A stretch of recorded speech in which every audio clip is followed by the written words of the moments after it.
welcome back to October.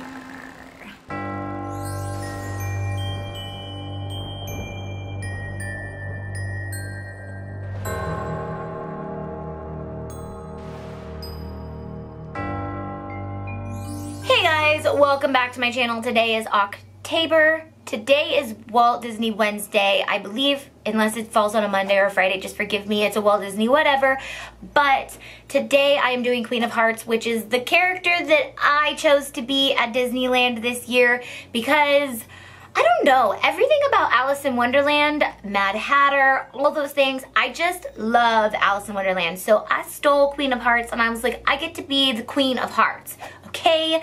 And then, yeah, I dressed everybody else as different villains, but for some reason I really just love the Queen of Hearts and I wanted to be her.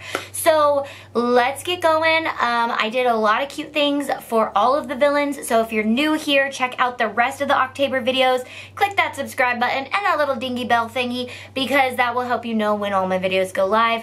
And our holiday schedule is a little crazy, so check it out on my blog if you guys want to know all the videos that I do and plan on doing, and you can look forward to them. Alright, I love you guys. Let's get going. Alrighty guys, for my shirt, all I did was cut out our SVG, which is a big Q and a big heart, which you might think you can make as well. But in our Alice in Wonderland SVGs that are coming out in January, you're going to get a little bit more detailed design that comes with a little crown for this, and I think it's so cute, but this was what was available. So I got this white tank top, which I really love, and I'm not sure if I'm going to wear a Queen of Hearts shirt all the time, but I really ended up loving this shirt. So I just did the Q and the heart over on the left side of this white shirt to kind of make me look like a card. Do you see what I was doing there? Yeah, I was trying to make myself look like a card. Okay. And then once that's all heated up, I used some fabric to protect this. I don't think you would need to, but I did for this video and it worked out.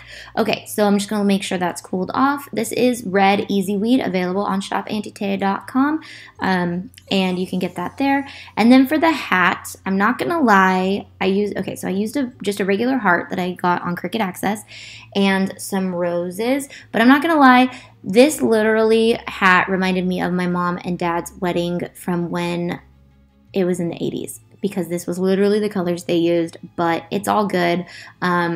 It just reminds me of that. Hopefully it reminds you of Queen of Hearts.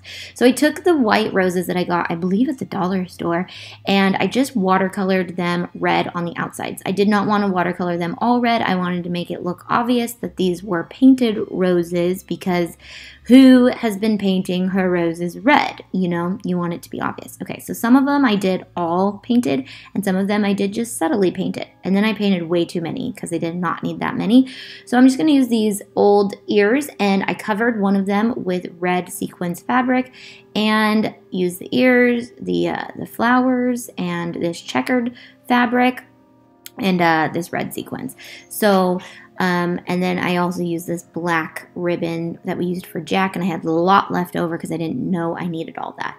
So I'm going to start by taking our black ear that I cut off of just some cheap ears and use this lace that is, I think, legitimately from the 80s. I know you can buy it at the craft store, but I'm pretty sure I've had this in my like craft supplies that I've had forever.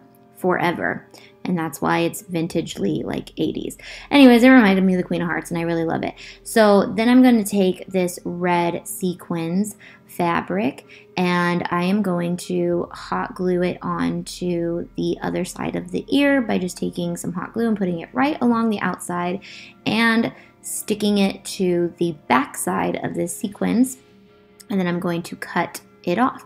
Now this is a little bit harder to do with the lace already on it, but I believe in you, you can do it. Here I am using my dollar store scissors for the sequins because in the first of this series I was using my fabric scissors and then I was realizing that this sequence jacks your scissors up. So use your dollar store scissors on this, guys.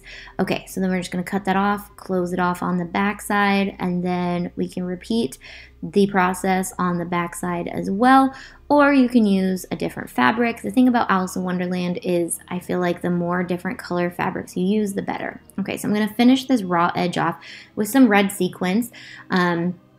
And I believe I got this. This is actually left over from when we did the Dorothy shoes. I have a lot left over of that. So I'm a big fan of using what you got before you start buying stuff for your projects. Okay, so I'm just gonna go around the whole entire edge of that and then cut that off. You can leave the back black if you, oh no you can't, because we rolled that over to the back, so we don't want to leave that. And then we're going to attach it to our hat. I believe I finished this one off, so I'm sorry to not show you, but I finished it off just with the same technique I started in the front of the ear, and I did both ears in red sequins. And then I'm going to make the bow just like I've been making all of our other bows, no sew, by cutting out a rectangle of fabric and hemming the edges with glue and then folding the other edges in to the midway point. And you can either tuck those corners or just secure them with a little dab of glue. Once again, every pair of my ears that I've done this season, I think I've done the bow just a little bit different. So you can either go like I do and do it however you're feeling at the moment, or you can figure out which one's your favorite. So I'm just going to use this black and white striped ribbon and wrap it completely around. You can wrap it around a couple times if that helps you feel more secure. Obviously I needed to feel very secure because I wrapped it around about 4 times. Then you just want to make sure that the back is ending on the back side. The end of it is ending on the back side because you want the seam to be in the back. Then we're just going to attach that to our hat, bringing it just a little bit forward above that or in front of that little, what is the thing on the top of the hat? What is that for and what is it called? I don't know why that's there, but if you guys do, let me know in the comments below. Okay, so then I'm just going to secure it to our ears to keep the bow nice and fluffy and keep our ears standing straight up. Again, with the hats, they're perfect. They stand up straight no matter what. Then I wanted to figure out where I put these roses, so I tried every single spot. I wasn't sure, like the sides or the front or the bill or what, but I ended up doing it wherever.